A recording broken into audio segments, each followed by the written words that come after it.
নবী আদম আলাইহিস সালাম যখন জান্নাতের ভিতরে ছিল, আমার আল্লাহ যখন বার হতে বললেন, নবী আদম আলাইহিস সালাম যখন বার হয়ে চলে যাচ্ছিল, আম্মা জান মা হাওয়া আলাইহাস সালাম উনি জান্নাত থেকে বার হয়ে যাচ্ছিল।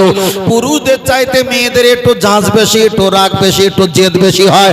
জান্নাত থেকে যখন বার হচ্ছিল, তাফসীর কারকেরা ব্যাখ্যা করে বলেছেন, আম্মা জান মা হাওয়া আলাইহাস সালাম আইদিয়াকুম একটা হাত দিয়ে জান্নাতের একটা পাতা ডগা ঠাস করে টেনেছে, আর ঝরঝর করে আটা ঝরা শুরু হয়েছে। আমার আল্লাহ জিজ্ঞাসা করলেন, নবী আদম তোমার স্ত্রী বিনা কারণে জান্নাতের একটা ডগা যখন ছেড়ে দিয়েছে, আমি আল্লাহ এর পাপের প্রায়শ্চিত্ত নেব। আমার নবী আদম বলেছিল, আল্লাহ আপনি ক্ষমা করে দাও, আমার স্ত্রী জানে না। আমার আল্লাহ বললেন, আমি এক্ষুনি হয়তো পাপের প্রায়শ্চিত্ত নেব না, কিন্তু আমি আল্লাহ পাপের প্রায়শ্চিত্ত নেব।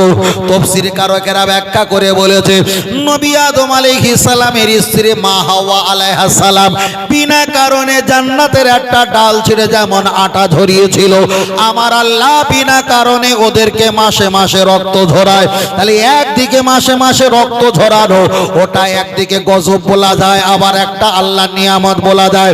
এটা যদি না হয় দুনিয়াতে কোনো সন্তান সন্তানি আসবে না।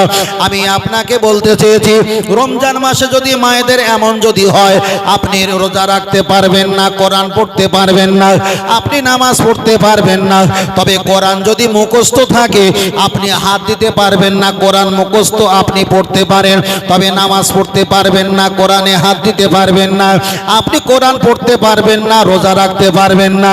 আমি আপনাকে একটাই কথা বলতে চেয়েছি, হয়তো ইফতার করা 10 মিনিট বাকি আছে, মায়েরা টয়লেটে গিয়ে একটু কাজ সেরে যখন উজু করে চলে আসে, তখন বলে, স্বামী শুনোছো, আমি যখন টয়লেটে গেছি তখন আমার একটু এমন দেখা গেছে আমার রোজাটা ভঙ্গ হয়ে গেছে, না আমি কিছু খাবো না, এখন 1 ঘন্টা বাকি আছে। শরীয়তের মাসলা হলো, মা আল্লাহ যাতে রাজি তোমার তাতে রাজি হতে হবে। আল্লাহ তোমার যখন রোজাটা ভঙ্গ করে দিয়েছে, তোমাকেও খুশি হয়ে রোজাটা ভঙ্গ করতে হবে। তাহলে পুরুষদের জন্য 1 মাস করতে হয়, আমার আল্লাহ নারীদের জন্য 1 মাস কমিয়ে দেয়। তাহলে নারীদের যে 7টা 8টা 6টা দিন রোজাটা কাজা হয়ে যায়, আমার আল্লাহ ওই কাজা রোজাগুলো চাইলে বান্দার দোয়ার বিনিময়ে কাজা রোজাটা ইবাদতের সঙ্গে যুক্ত করে দেয়। আর একটু জোরে বলে সুবহানাল্লাহ। চলেন আমি আপনাকে বোঝাতে চেয়েছি, ও বাপজিরা খুব ছোট করে বলছি আপনার কাছে, আমার মায়েদের বলছি, রমজান মাসে আপনারা তারাবি নামাজ পড়বেন, তবে অনেকে মায়েরা একসঙ্গে নামাজ পড়ে শরীয়তের ফতোয়া অনুযায়ী। আল্লাহ নবী প্রথমে মসজিদে জামাতে নামাজ পড়িয়েছে, আবু বকর হুজুর মহিলাদের জামাতে নামাজ পড়িয়েছে, হযরত ওমর ফারুক মহিলাদের জামাতে নামাজ পড়িয়েছে। ওমর ফারুক রাদিয়াল্লাহু তাআলা আন কিছুদিন পড়াতে পড়াতে বলল, সাল্লু ফি বুয়ুতিকুম আও কামা ক্বালা আলাইহিস সালাম, তোমরা আজ থেকে ঘরে গিয়ে নামাজ পড়ো, মসজিদে তোমাদের নামাজ পড়া চলবে না। ওনার স্ত্রী বললেন, ও আমার স্বামী ওমর ফারুক, নবী মহিলাদের জামাতে নামাজ পড়িয়েছে, আবু বকর পড়িয়েছে, আপনি কেন মহিলাদের জামাতে নামাজ পড়াবেন না? জবাব দাও। ওমর বলল, আমি যেটা করেছি ঠিক করেছি। সবাই ফতোয়া মেনে মসজিদে নববীতে নামাজ পড়তে আসলো না, কিন্তু ওমর রাদিয়াল্লাহু তাআলা আন ওনার স্ত্রী বলল, তোমার ফতোয়া আমি মানব না। উনি যখন ভোরের বেলা মসজিদে জামাতে নামাজ পড়তে আসছিল, ওমর হুজুর একটু জঙ্গলে লুকিয়েছিল, পিছন দিক দিয়ে চেপে ধরে হেস্তা হেঁচি করে একটু ধাক্কা মেরে ফেলে দিয়ে মসজিদে নববীর কাছে গিয়ে তিনি নামাজ পড়লেন। বিবিটাও নামাজ পড়লো, বাড়ি এসে কাঁদছে আর বলছে, স্বামী আগামী দিন থেকে আমি আর নামাজ পড়তে যাব না। ওমর জিজ্ঞাসা করলেন, কেন যাবে না? না, আপনি যেটা বলেছিলেন সেটাই হয়েছে। আমি মসজিদে নববীতে নামাজ পড়তে যাচ্ছিলাম, আর কে বা কারা আমি চিনতে পারি না, আমার পিছন দিক দিয়ে চেপে ধরে আমাকে অপমান করতে চেয়েছে, আমাকে ধাক্কা মেরে ফেলে কোথায় পালিয়েছে আমি বুঝতে পারলাম না। ওমর গম্ভীর মেজাজ দিয়ে বলেছিল, স্ত্রী ওটা আমি ওমর ছিলাম, বর্তমান সময় এমন হচ্ছে, তাই আমি ইশারা ইঙ্গিতে তোমাকে বুঝিয়েছি মহিলারা জামাতে নামাজ পড়তে পারবে না। নবীর জামানার আলাদা ফতোয়া, আবু বকরের জামানা ছিল আলাদা ফতোয়া। আমি যে যুগে এসেছি এই যুগে মহিলারা জামাতে নামাজ পড়তে পারবে না। ওখান থেকে ফতোয়া কেয়াস করে বলছে মায়েরা তোমরা একা একা একা একা নামাজ পড়ো, নামাজ শিখে নামাজ পড়ো, তবে মেয়েদের সঙ্গে আপনারাও জামাতে নামাজ পড়বে না। এক হাত সেলাই করতে গিয়ে 5 হাত ছিঁড়ে যাতে না যায় তাই আমি সাবধান করে দিলাম। ইবাদত করবে আল্লাহর, কবুল যদি না হয় চোখের পানি ঝরিয়ে আল্লাহর কাছে কাঁদবে। তবে এক হাত সেলাই করতে গিয়ে যেন 5 হাত ছিঁড়ে না যায়, অন্য কোথাও জামাতে নামাজ পড়তে যাবে না। ঠিক না বেঠিক? এবার একটা কথা বলছি হুজুর, মায়েরা একজন আমাদের এলাকার মেয়ে আছে, ভালো কোরআন পড়তে বলে, ভালো হাদিস জানে, ভালো মশলা মশাল জানে, তিনি নামাজ পড়ায়, তার পিছনে আমরা নামাজ পড়বো। ভালো করে শোনেন, আপনি নামাজ পড়লেন, স্বামী নামাজ পড়লো মসজিদে, আপনি নামাজ পড়লেন একটা বাড়িতে গিয়ে, এবার বলবেন ভালো করে শোনেন, আল্লাহর নবী মুহাম্মদ সাল্লাল্লাহু আলাইহি ওয়াসাল্লাম দুনিয়া থেকে ওফাতের পর আম্মাজান আয়েশা সিদ্দিকা কারোর বাড়িতে গিয়ে ধর্ম শেখাতে যায়নি। যাদের প্রয়োজন হয়েছিল আম্মাজান আয়েশা সিদ্দিকার বাড়িতে এসেছিল। আপনিও তার বাড়িতে গেছেন ধর্ম শিখতে, তবে আম্মাজান আয়েশা সিদ্দিকা জীবনে কারোর একসঙ্গে করে কোনো মহিলাদের মেয়েদের নামাজ পড়ায়নি। কথাটা ক্লিয়ার? কথাটা ক্লিয়ার? এবার বলছি, যদি মায়েরা পড়ে, পুরুষেরা নামাজ পড়ে মসজিদ থেকে বাড়ি চলে গেল, মায়েদের এখন পড়া শেষ হয়নি, পুরুষ ঘরে গিয়ে বলছে কই এসছো নাকি, এসছো? ঘরে কোনো আওয়াজ নেই।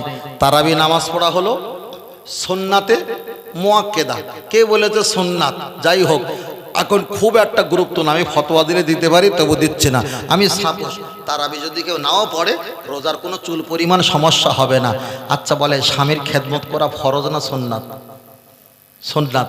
তারাবি নামাজ পড়া সুন্নাত না ফরজ? এখন ধরে নাও সুন্নাত। স্বামীর খেদমত করা ফরজ।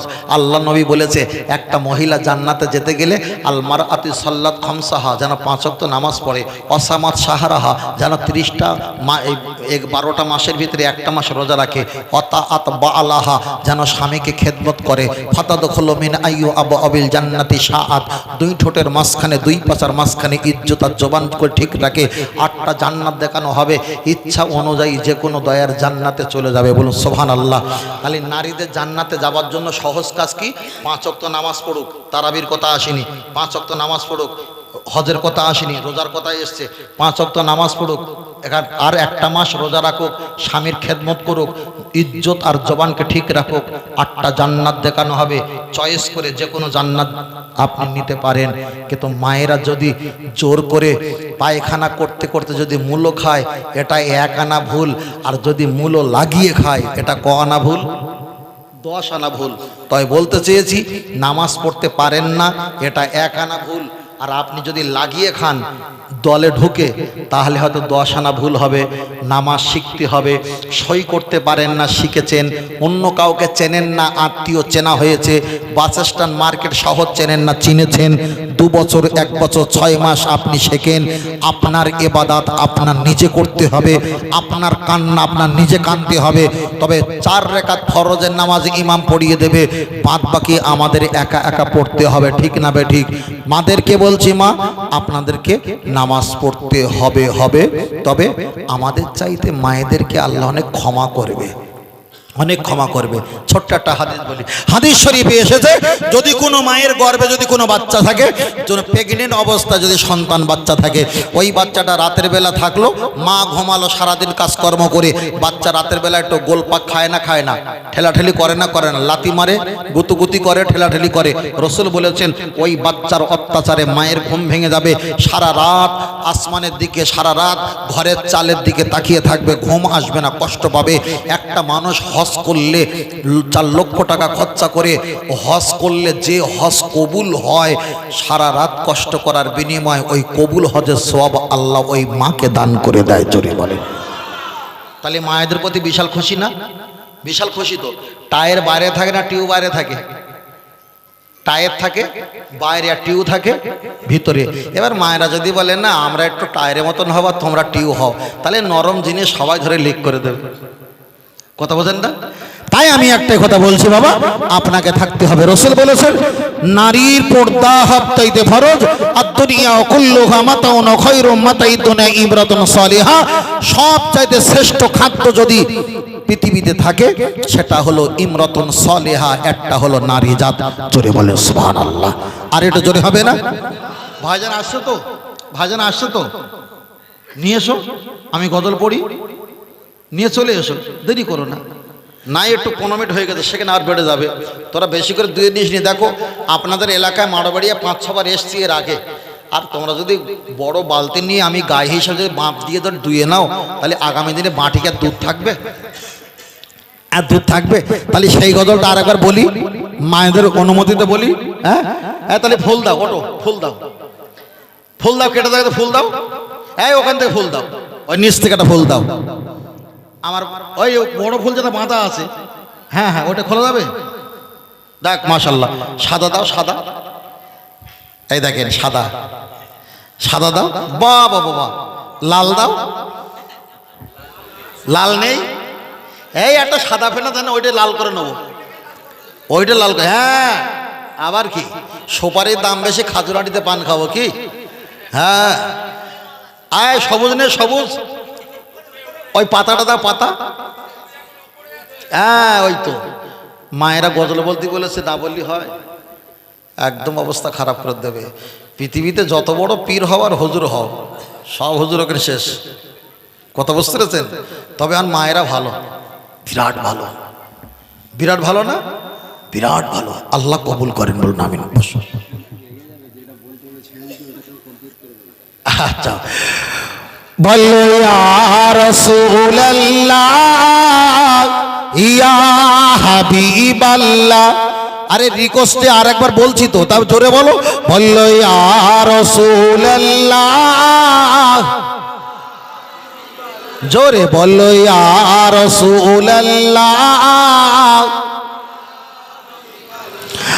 গোলাপ নীলম গাধা নীলম, নীলম রজনী গন্ধা। বলো মুখস্থ থাকলে বললো গোলাপ নীলম গাধা নীলম, নীলম রজনী গন্ধা। মনের সুখে মালা গেঁথেছি সকাল থেকে সন্ধ্যা। তবে একবার দেখা দাও যদি ও গো কামলি ওয়ালা, একবার দেখা দাও যদি ও গো মদিনা ওয়ালা।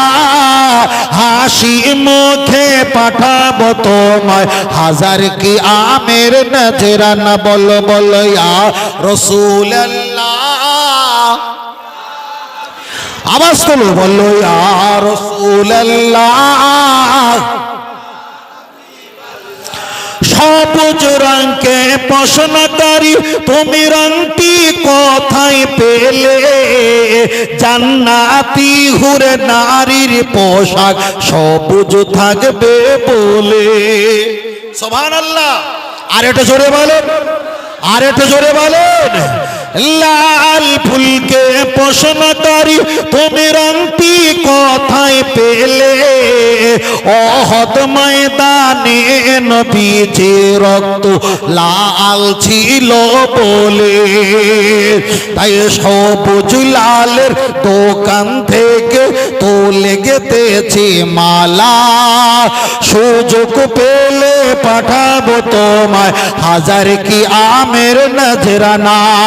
তবে একবার দেখা দাও যদি ও গো কামলি ওয়ালা, একবার দেখা দাও যদি ও গো মদিনা ওয়ালা।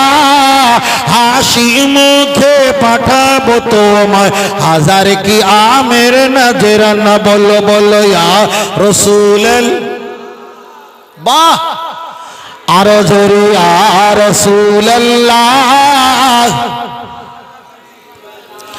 নারে তাকবীর।